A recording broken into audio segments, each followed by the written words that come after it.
मानसी को घर सजाने का बहुत शौक था। एक दिन मानसी अपने पिताजी से कहती है,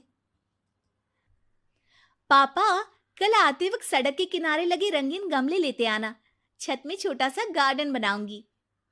अरे 2 महीने बाद तेरी शादी है, ससुराल जाकर ही सजाना, वही तेरा असली घर होगा। और फिर मानसी की शादी नारंग से हो जाती है। नारंग का घर होता तो है बहुत बड़ा, लेकिन पुराने तरीके का। फिर एक दिन, माँ जी देखिए, मैंने ड्राइंग रूम सजाया है। ये नया बड़ा टीवी और सोफे कैसे लग रहे हैं माँ जी? अरे ये सब नहीं चलेगा। यहाँ मेहमान आते हैं तो आराम से खटिया में बैठेंगे, सोफे में कहाँ पीठ सीधी करेंगे। और रंगीन टीवी का रिवाज हमारे घर में अभी नहीं आया है, समझी? सास मानसी को लगभग फटकार से लगाकर वहां से चली जाती है। वो सास से माफी मांगकर कमरे को फिर से पुराने जैसा ही सजा देती है। एक दिन किचन में मानसी सब्जी बना रही होती है कि तभी उसका पति वहां जाता है। अरे ये क्या कहते हैं इस सब्जी को? परवल जी, हमारे मायके में तो खूब बनती है। आज मन था खाने का तो सबके लिए बना दिया। अरे खाने का मन हो तो अपने घर पर जाकर खाओ ना। अब मानसी समझ जाती है कि पिता ने उसका दिल रखने के लिए ये कहा होगा कि ससुराल ही उसका असली घर है, जबकि उसका असली घर तो उसका मायका ही है। मानसी अपना सामान पैक करके मायके जाती है, जहां वो अपना सामान अपने कमरे में रख ही रही होती है कि मानसी, ये सामान यहाँ मत रखो, ये तुम्हारी भाभी का कमरा है। तुम एक काम करो, कुछ दिन के लिए सामान मेरे कमरे में रख लो। कुछ दिन के लिए मतलब? अगर मुझे हमेशा रहना पड़ा तो माँ? अरे शुभ शुभ बोलो बेटी, हमेशा क्यों मायके में रहेगी? बेटी का असली घर तो उसका ससुराल ही होता है।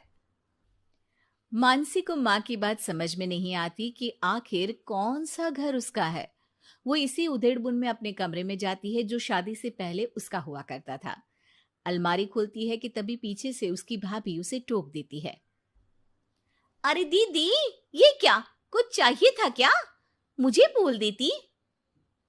नहीं नहीं, मैं तो बस वैसे ही अपनी अलमारी में देख रही थी, लेकिन यहाँ तो मेरा कोई भी सामान नहीं है।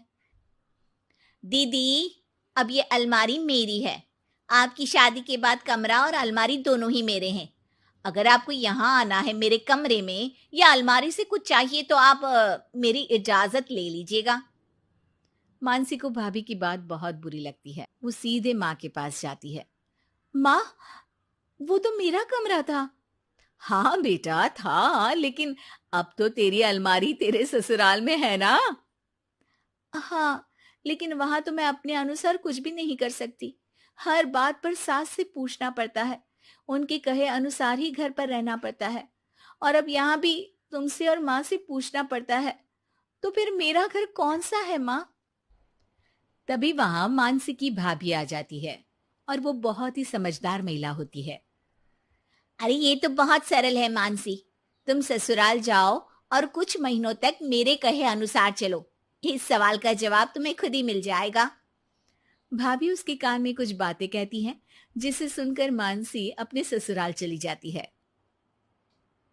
अरे आज सुबह सुबह काम वाली के लिए दरवाजा किसने खोला? घर पूरा साफ, किचन भी पूरा साफ। माँ जी, आप रोज सुबह 5 बजे उठती हैं, ये मुझे ठीक नहीं लगता। इसलिए आज काम वाली बाई के लिए मैंने दरवाजा खोल दिया। थोड़ी देर के बाद मानसी ससुर के पास नाश्ता और दवाई लेकर आती है। अरे मानसी बेटा तुम। हाँ पापा, आप समय पर नाश्ता करके दवाई ले ले। मानसी पति के लिए टिफिन पैक करती है और पति को देती है। अरे मानसी, आज तो मेरी अलमारी बहुत साफ है और आज खाना भी मेरी पसंद का। क्या बात है। धीरे धीरे मानसी ससुराल वालों में सबका ख्याल रखती है, सबका ध्यान रखती है। एक दिन, ये क्या है मानसी? अब माफ करिएगा मम्मी जी, आपके मना करने पर भी मैं एलईडी टीवी ले आई। काम करने के बाद जब मैं फ्री होती हूँ ना, तो टीवी देखने का बहुत मन करता है। ब्लैक एंड व्हाइट टीवी में मुझे समझ में नहीं आता, इसलिए अपने कमरे के लिए कलर टीवी मंगवाया था। अरे बेटा, तेरा घर है, अपने कमरे में क्यों? ड्राइंग रूम में ही टीवी लगवा दे, हम भी देखेंगे। मानसी सास की बात सुनकर खुश हो जाती है। अरे मानसी, याद है एक सब्जी खाने का तुम्हें बहुत मन था, तो वो सब्जी बनाओ ना, हम सब लोग भी वही खाएंगे। लेकिन वो तो यहाँ पर बनती नहीं है ना। अरे भाई, किचन तुम्हारा है, इस घर की तुम मालकिन हो, अब तो तुम जो खिलाओगी वही खाएंगे हम। मानसी की समझ में नहीं आता कि अचानक घर वालों के व्यवहार में इतना बदलाव कैसे। वो अपनी भाभी के पास मायके जाती है। भाभी, आपके कहे अनुसार मैंने सबका ख्याल रखा। घर की हर छोटी जरूरतों को मैंने खुद पूरा किया।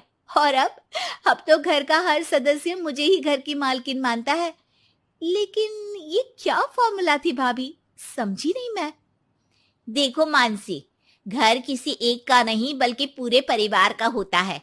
चार दीवारी ईंट कंकड़ से बनने वाला घर अपना तभी होता है जब हर व्यक्ति अपनी जिम्मेदारी समझ उन चार दीवारी को घर बनाए।